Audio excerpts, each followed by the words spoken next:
everybody. I'm Amit Kumar, assistant teacher of Paramount Public School.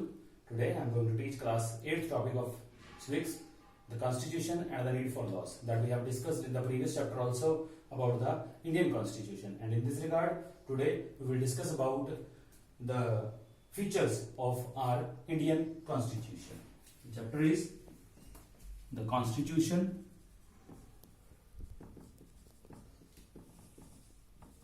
and the need for laws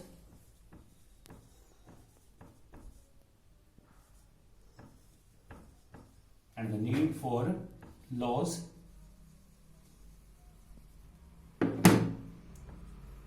and in this regard about constitution, in the previous chapter we have talked about the Indian constitution, the framework of Indian constitution, the background of Indian constitution, and today we will discuss about features of Indian constitution. That is really very important when we talk about the Indian constitution, because India's constitution is really different from all other countries. Number one is lengthy. India's constitution is lengthy as regard to other countries' constitution, and India is the only country, the biggest democratic country of the world with more than 135 crore population. No country is there. And in this regard, India's constitution is so lengthy that it has more than 100 amendments so far. More than 100 amendments that we have done. More than 400 articles it has. So it is the biggest or lengthiest constitution of the world. Number two in this regard is different sources.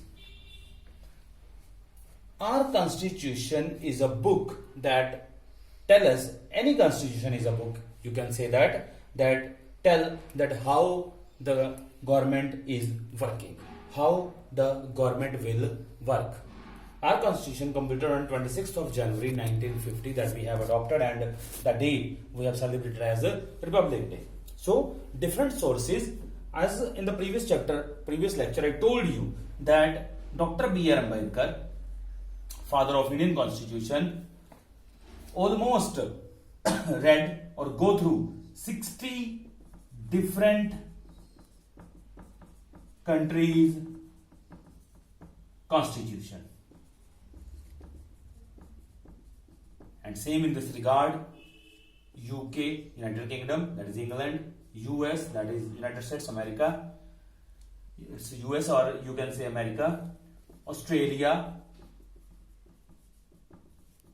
Ireland, Germany, France, Canada. These are the countries, and more than that we have taken different aspects of our constitution from these countries. Something from UK, something from US, something from Australia, and so on. Number three is secular. So far, I told you there are more than 100 amendments that we have done in our constitution. And the biggest amendment that has taken place, that was in the year 1976, and it is called the 42nd Amendment. Here I want to tell you that why this is important, the 42nd Amendment 1976, because this is the biggest amendment. In this amendment we have added this very important word secular in our constitution. In the preamble of the constitution, preamble is called the soul of our constitution. Secular, democratic, sovereign and republic. These words we have added in the year 1976 under 42nd Amendment. And secular, you know that what is secular, that Indian government, the government of India, hasn't have any particular religion.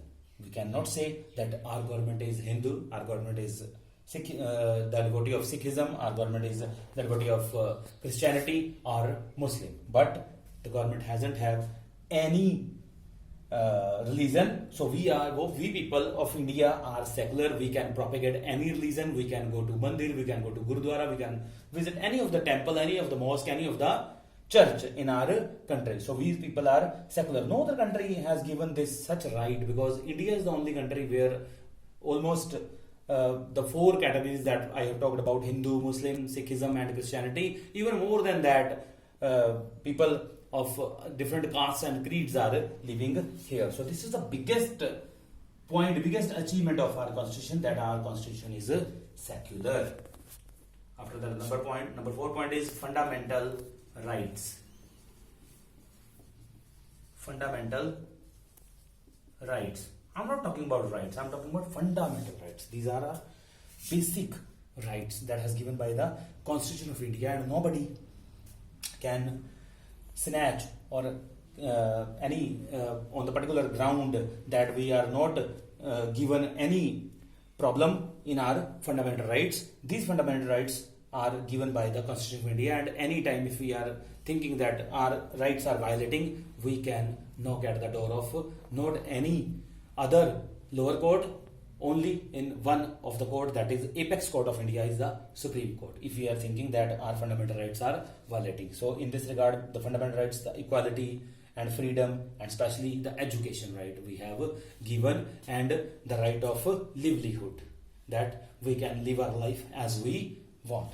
So fundamental rights. And same in this regard of the fundamental rights, fundamental duties we have. Fundamental duties we have. If any of the country has given us some of the rights, then we have also, we the citizens of India, we the citizens of any country, we have some duties regard to our country, that we have to safeguard our country whenever there is problem, and government asks us to donate something to help India in any sphere of life. We should be really prepare ourselves, we should be ready to protect our country. We should safeguard our national anthem, we should respect our national anthem, we should respect our the tricolor, that is our that is called Tiranga, the flag of India, that is in the tricolor. So these are our fundamental duties that we have to follow.